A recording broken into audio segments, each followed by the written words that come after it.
On remet ce qui a existé. Ouais, mais en fait, en une phrase, vous venez finalement de résumer vraiment ce qu'est le féminisme aujourd'hui tel que tout le monde entend, quelque chose contre les hommes et non plus pour les femmes. C'est une décision qui a été prise et qui était une décision sexiste d'écarter les femmes du pouvoir et du droit de vote et de la citoyenneté en refusant ces mots-là.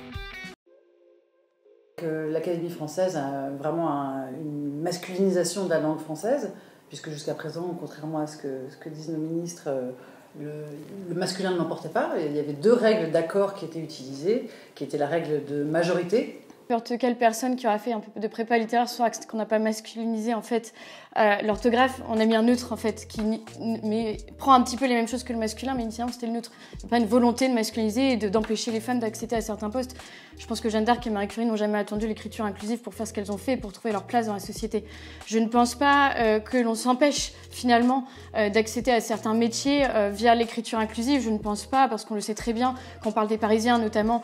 Moi je me mets dedans, enfin je vois pas pourquoi, j'habite Paris, les Parisiens ça englobe aussi les femmes. Tout à l'heure on parlait du fait qu'on hiérarchisait, en tout cas au sein de mon mouvement, les besoins des femmes. En effet on les hiérarchise parce que entre l'écriture inclusive qui soi-disant empêcherait les femmes d'avoir accès à certains métiers, ce qui est faux, et le fait de se retrouver battue par son compagnon, je pense que la priorité n'est pas la même. Et je pense que sur l'échelle de Maslow, enfin la pyramide de Maslow, il y a quand même des besoins primaires qui sont vitaux et des besoins qui parfois n'existent pas et qu'on se fait nous-mêmes. Mais en fait, en une phrase, vous venez finalement de résumer vraiment ce qu'est le féminisme aujourd'hui tel que tout le monde entend, quelque chose contre les hommes et non plus pour les femmes. Non, je trouve ça. Vous avez dit on démasculinise, mais non, on féminise le terme.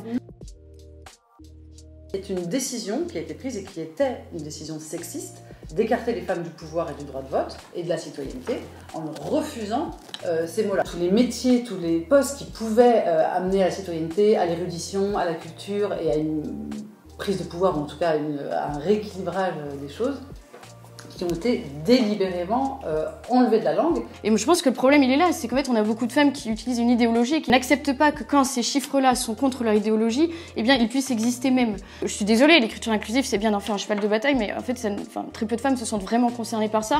Et alors peut-être qu'il y a des petites filles de 3 ans qui pensent qu'elles ne peuvent pas être pompiers plus tard, mais la majorité des femmes en fait en ont rien à faire et veulent juste survivre dans l'espace public aujourd'hui. En fait, comme je disais, on pense avec des mots. Donc un monde qui dit que le masculin l'emporte, c'est un monde qui va créer des hommes qui vont ensuite maltraiter des femmes et les harceler. Le féminisme aujourd'hui est idéologique. Pourquoi ça serait idéologique ? Il y en a beaucoup parce que même dans ce qu'ils proposent concrètement, il n'y a pas de solution. On se bat contre le patriarcat. Ok, on fait comment ? On rajoute des E à la fin des mots. Je dis pas qu'il y a zéro privilège, hein. J'ai pas dit ça. J'ai dit que c'était pas systématique et qu'il fallait pas tout imaginer qu'on serait les victimes et eux les criminels et que c'est bien plus compliqué que ça. Je pense que ça dépend des domaines et que dans certains cas les femmes ont le privilège aussi sur les hommes et dans d'autres c'est l'inverse. Ce que j'essaye de dire c'est qu'en gros tous les hommes ne sont pas de potentiels violeurs et qu'il existe des causes extérieures qui vont mener à cela. Alors, on fait comment dans ce cas-là ? On fait fuir les hommes, on est contre les hommes ou on est pour les femmes ? Et c'est vraiment je trouve le problème de du féminisme tel qu'on l'entend aujourd'hui.